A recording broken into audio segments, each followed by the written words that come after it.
بسم اللہ الرحمن الرحیم۔ آقا دو جہان صلی اللہ علیہ وسلم پر درود پاک پڑھ لیں۔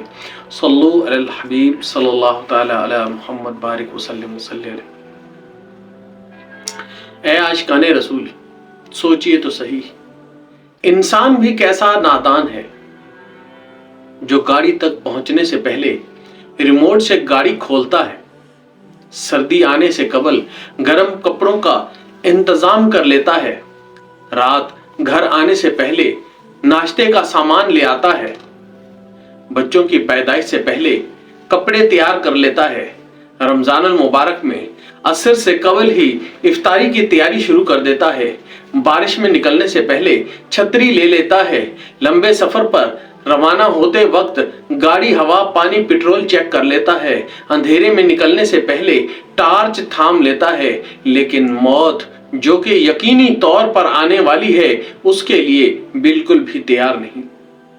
سردی گرمی کا موسم تو اپنے وقت پر آتا جاتا رہتا ہے، مگر اپنی قبر و آخرت کی تیاری کیوں نہیں کرتے؟ عظیم تابعی بزرگ حضرت ابو عبداللہ بائی رحمت اللہ تعالی علیہ فرماتے ہیں، ہم گرمی سردی کے موسم دیکھتے دیکھتے دنیا سے چلے جاتے ہیں، یعنی آخرت کے لیے کچھ عمل نہیں کرتے۔ اللہ پاک محفوظ فرمائے، شیطان نے ہمیں گناہوں اور فضولیات کے نشے میں کس قدر بدمست کر دیا ہے کہ زندگی گزرتی جا رہی ہے، ہم ہوش میں آنے کا نام ہی نہیں لیتے۔ حضرت سلیمان دورانی رحمت اللہ تعالی علیہ فرماتے ہیں، نفس کی مخالفت افضل ترین عمل ہے۔ مفتی احمد یار خان نعیمی رحمت اللہ تعالی علیہ کے فرمان کا خلاصہ ہے، جو ایمان کی حلاوت یعنی مٹھاس پا لیتا ہے وہ بڑی بڑی مشقتیں یعنی مشکل کام خوشی سے برداشت کر لیتا ہے، جیسے سردیوں کی نماز، کربلا کا میدان اس کی ہمیشہ رہنے والی مثال ہے۔ اے عاشقان رسول، سردی بندہ مومن کے لیے بہار کا موسم ہے، کیونکہ جب سردی کا موسم آتا ہے تو بندہ مومن بھوک اور پیاس کی مشقت اٹھائے بغیر ہی دن میں روزہ رکھ سکتا ہے۔ دن چھوٹا ہوتا ہے، سرد ہوتا ہے، لہٰذا روزے کی تکلیف اتنی محسوس نہیں ہوتی۔ چنانچہ سرکار دو جہان صلی اللہ علیہ وآلہ وسلم کا فرمان والا نشان ہے، سردی کے روزے ٹھنڈی غنیمت ہے۔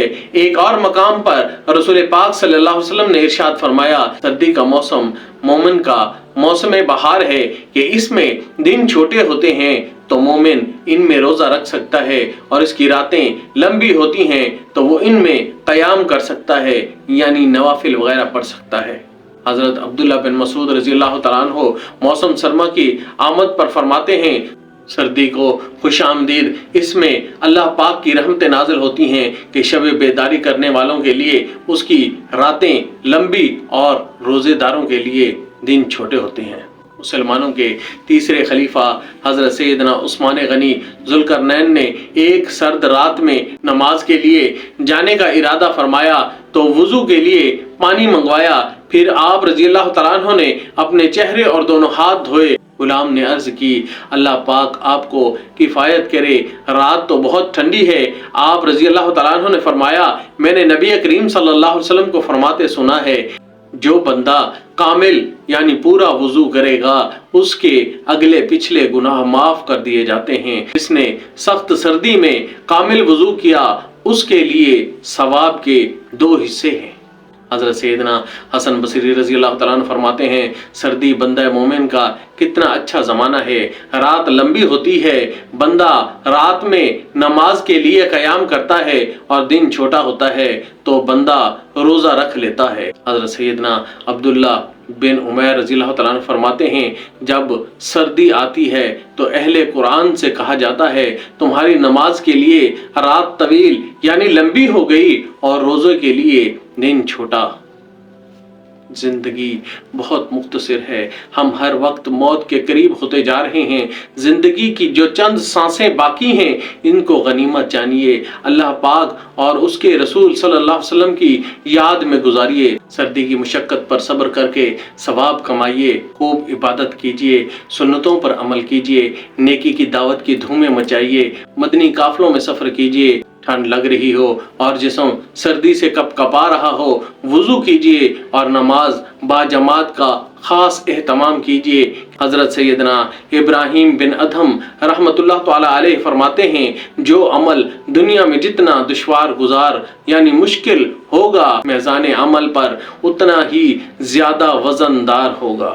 اے عاشقان رسول، منقول ہے سردی کے موسم میں غریبوں پر سردی دور کرنے والی چیزیں ایثار کرنا بہت افضل والا عمل ہے۔ اللہ پاک ہمیں نیک عمل کرنے کی توفیق عطا فرمائے، آمین بجاہت النبی الامین صلی اللہ تعالی علی محمد بارک وسلم وصلی علیہ۔